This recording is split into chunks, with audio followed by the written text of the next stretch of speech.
Hello, people who are not me, and who may or may not be better than me at this game. I am Sire Goku, and welcome back to Let's Play Secret of Mana. And my TV is a little louder than I thought it was.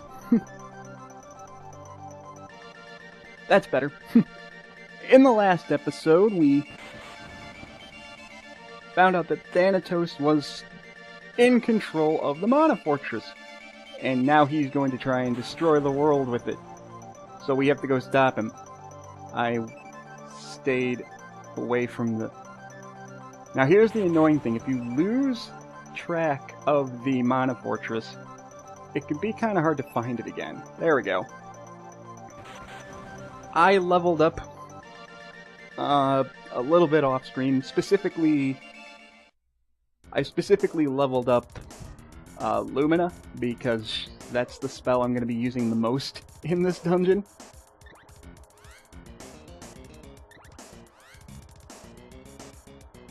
Undine and Lumine are both level 6. I'm not really going to use the other spells that much, honestly. At least I shouldn't ever need to.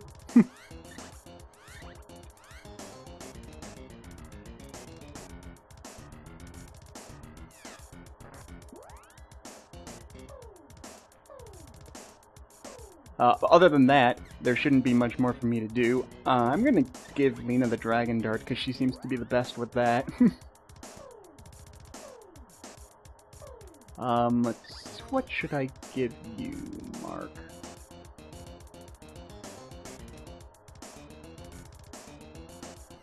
I'll give you the... Oh, you have the boomerang already, so you're good. And for Eric, let's see. Well, clearly his best weapon's the Dragon Buster, so I'll give him that. At this point... Well, it's not his strongest weapon, but it's dang close.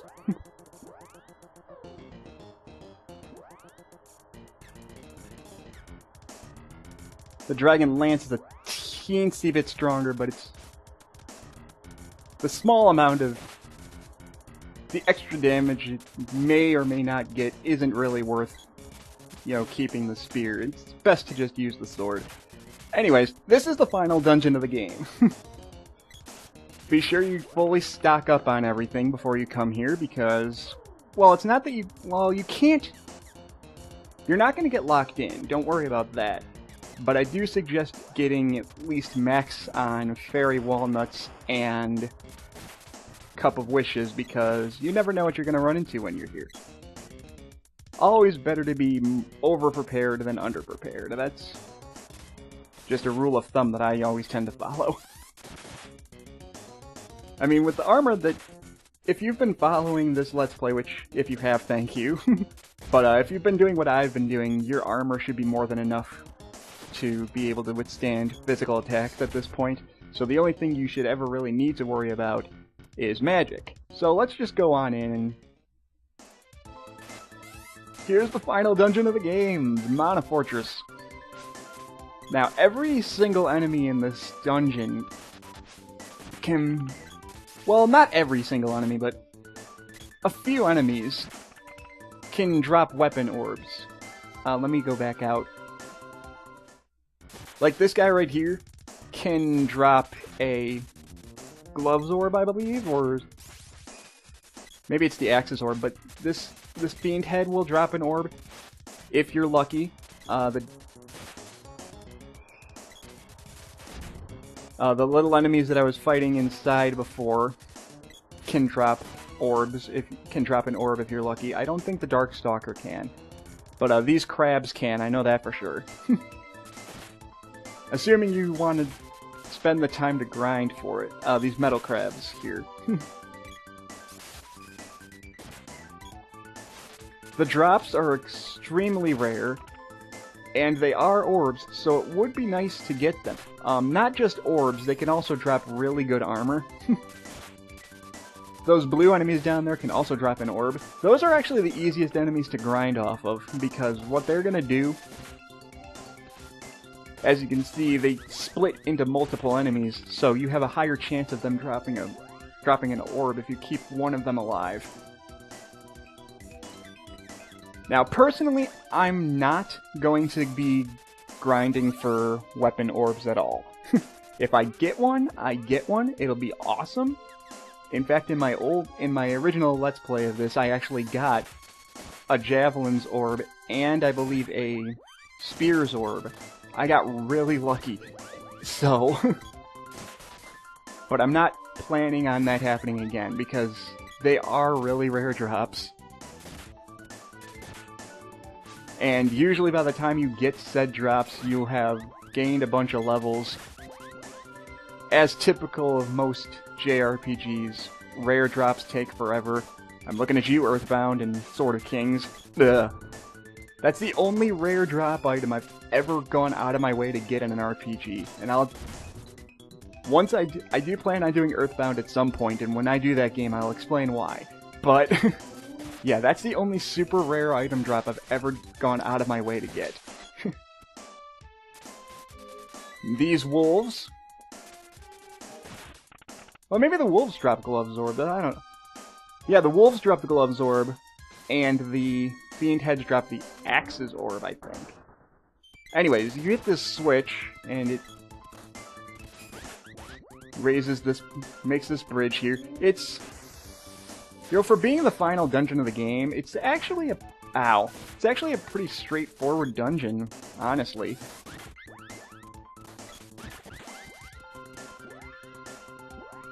There's not too many things that are going to catch you totally by surprise, at least it shouldn't. I mean, you've seen pretty much every enemy you can... We've seen pretty much every enemy we're ever going to run into at this point. But this is a pretty simple dungeon.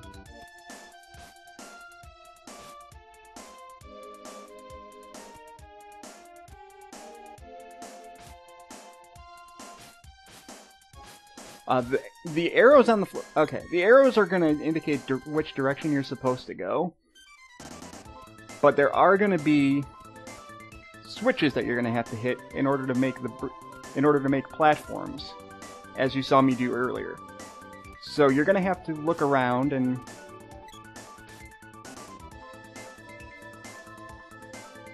Oh, wait. I probably need the... I was wondering if I got stuck here, and then I realized I probably need the... Yes, I need to use the whip here. My bad! Anyways, like I was saying, this dungeon looks big and intimidating, but really it's straightforward. If you notice there's these arrows on the ground, the arrows are going to point you in the direction you need to go in order to progress further into the Mana Fortress.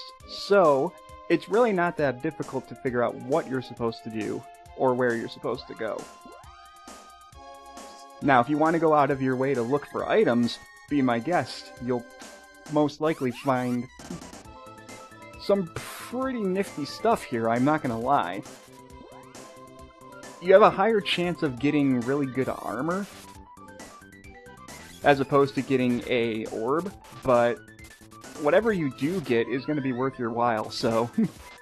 If you want to grind for armor and stuff, go for it. And actually, since most of these guys aren't very strong, you can probably level grind off these guys pretty easily, too. Speaking of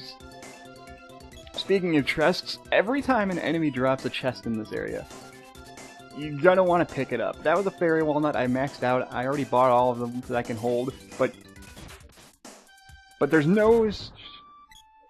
there's really no reason not to go for chests. If you're lucky, you'll get a rare drop. If not, you'll still get a decent item like I showed.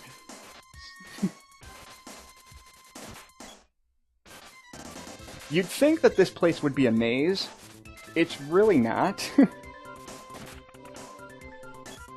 Also, I love the music here. It's very fitting for a final dungeon, in my opinion.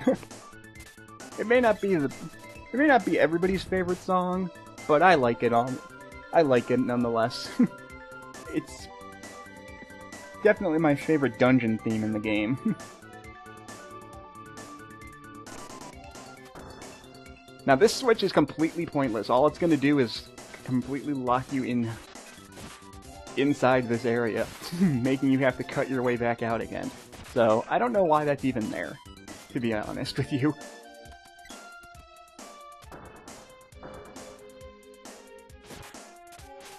But then you hit this switch here, and it makes the bridge. Yay. Very simple stuff. This can be difficult if you're under-leveled, but most of the random enemies that you come across, you shouldn't have too much difficulty with them. Even if you're low level, as long as you've leveled up your weapons, they don't have to be like level 7 or 8 at this point either. But as long as you've been leveling up your main weapons, you shouldn't have too much difficulty with these guys. And everyone on my team's around level 62, so you don't even need to be too dangerous. You don't even really need to be that high of a level in this to really beat the game, honestly. I've beaten this game at a much lower level than this. But anyways, the big thing about this area is you're going to be fighting multiple bosses. This is Buffy. He's a recolor of the vampire, and haha, Buffy the vampire. I see what they did there. But most of these bosses shouldn't be too challenging, especially if you've been leveling up Lumina and Lucent Beam. Because most of the enemies in this area are weak to light.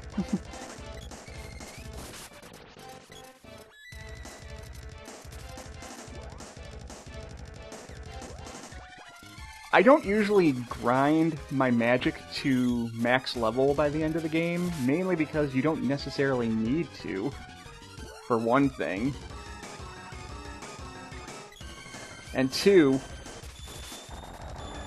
if you've been casting magic on bosses repeatedly for most of the game, you're gonna be gaining levels with it regardless, so... Now, Buffy is going to be able to poison you, but that's really the worst of it.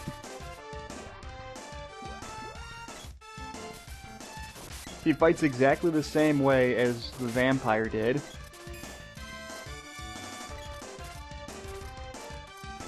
He's a little hard to hit when his cape is closed.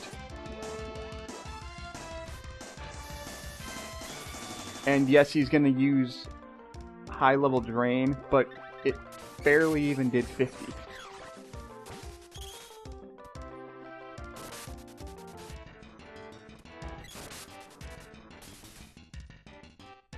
Yeah, that's his worst attack, is just stepping. And that's a new thing that this vampire is going to do, is he's going to bounce multiple times as opposed to just once.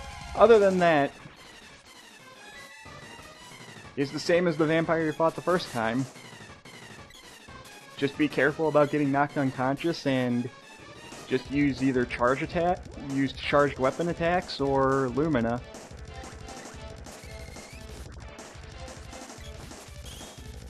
There's not much else I can say about him. And he's gone.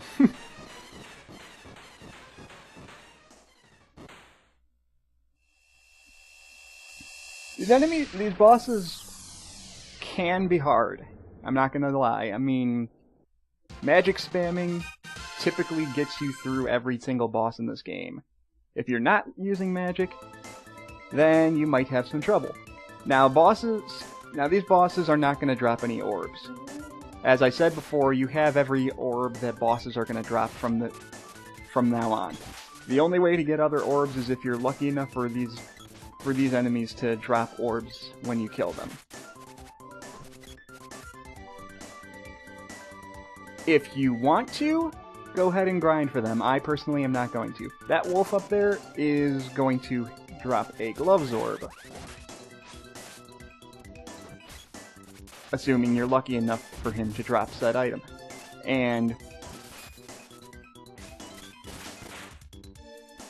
also, like, certain guys are not going to be easy to fight, so... Like these shapeshifters. I hate these guys. They have way too much defense, and it's just really irritating to fight them. Now, tsunamis these are the easiest guys to fight in this area. Not only do they give good experience, but if you're lucky, they're gonna drop an orb. And since they multiply, it's probably the easiest one to get the orb from.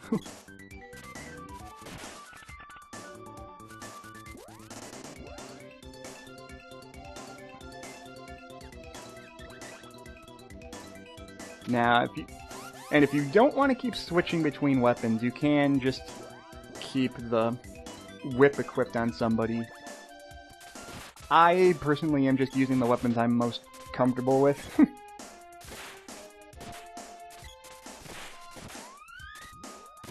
Because for the most part, these guys are very, very simple, and really your weapons aren't even going to matter all too much. It's going to come down to magic, mostly. Specifically in boss battles. Oh, great. Like, I haven't had enough of that yet. Oh well.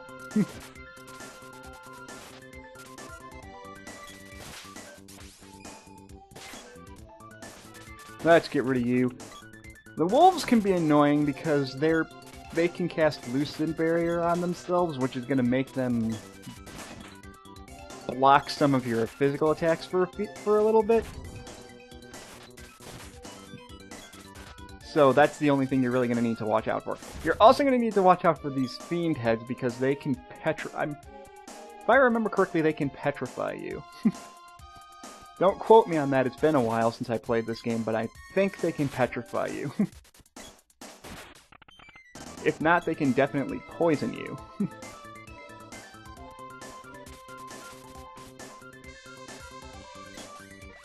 I wish I could say more about this dungeon.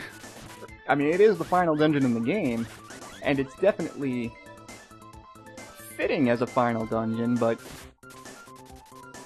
I have to say, out of all the dungeons in this game, the Mana Fortress is probably the easiest. Which is kind of sad if you think about it. For being the final dungeon in the game, you expect it to be the most complex dungeon, or at least the most challenging dungeon in the game, and really this is all it is. It's just kind of walking in a straight line until you get to where you need to go. There's not really any place where you're going to get lost.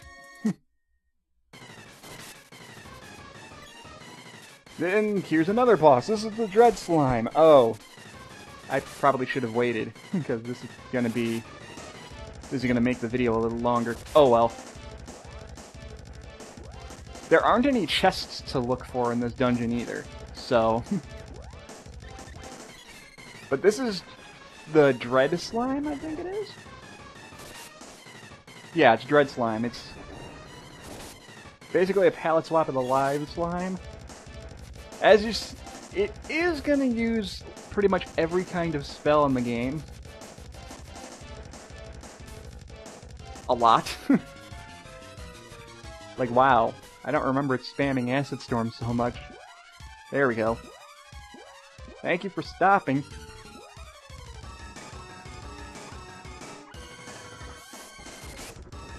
Now, unlike the lime slime, this guy's gonna get bigger as you get him closer to death. As opposed to the other one that started out huge and got smaller as you attacked him. The area layout's exactly the same as the lime slime, which means walking around is going to be very difficult to do. And he's gonna easily corner you. And as well as magic spam you.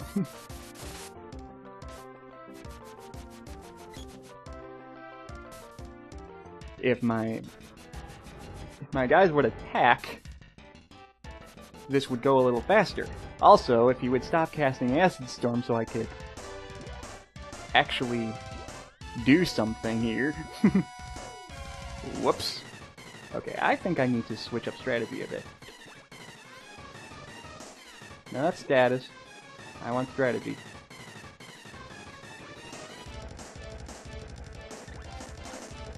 Oh, I see what I forgot to do. Okay. Approach and attack, dang it. And you too.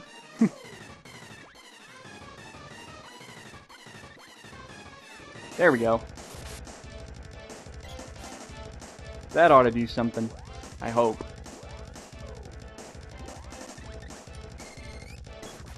Okay, this might take a little longer than I need it to.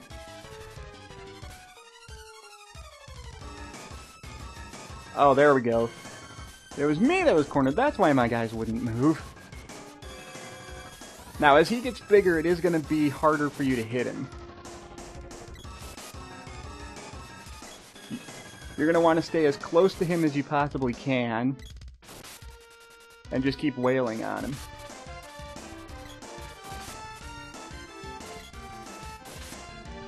That's the best advice I can give. It's the most generic advice possible.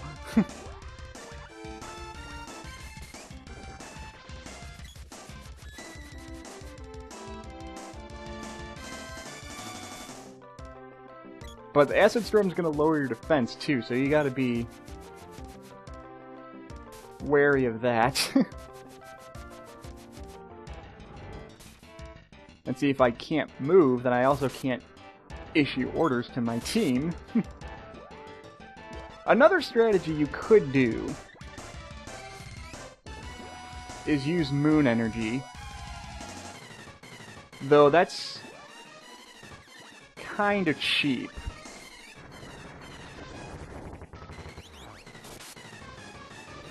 But if you remember, moon energy is going to give you instant criticals for a set number of turns.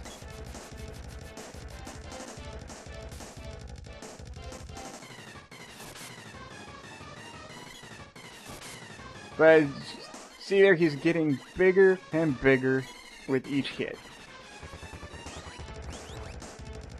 And I'm just gonna make this battle go by somewhat faster.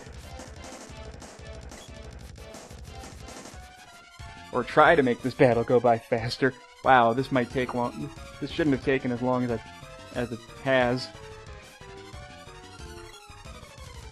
Because it's gonna get harder to hit that. It's gonna get harder to hit this guy as he covers more of the screen. There we go.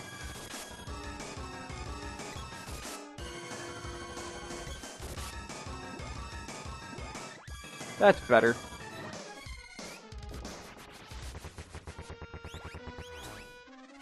And I think he's dead. No, he's just getting really close to dead. See, the more damage you do, the bigger he gets. And soon he's going to cover the entire screen, making it next to impossible to evade him. But he's done.